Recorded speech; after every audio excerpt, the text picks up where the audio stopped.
حضور صلی اللہ علیہ وآلہ وسلم کا تمام رات روتے رہنا۔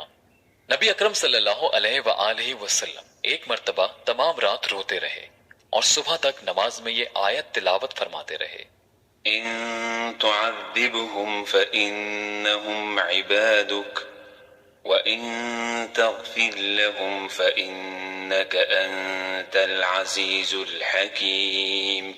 ترجمہ: اے اللہ، اگر آپ ان کو سزا دیں جب بھی آپ مختار ہیں کہ یہ آپ کے بندے ہیں اور آپ ان کے مالک، اور مالک کو حق ہے کہ بندوں کو جرائم پر سزا دے، اور اگر آپ ان کو معاف فرما دیں تو بھی آپ مختار ہیں کہ آپ زبردست قدرت والے ہیں، تو معافی پر بھی قدرت ہے، اور حکمت والے ہیں تو معافی بھی حکمت کے موافق ہوگی۔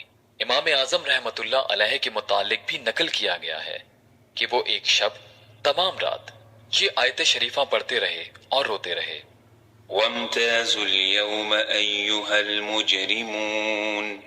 ترجمہ: قیامت کے دن مجرموں کو حکم ہوگا کہ دنیا میں تو سب ملے جلے رہے، مگر آج مجرم لوگ سب الگ ہو جائیں اور غیر مجرم علیحدہ۔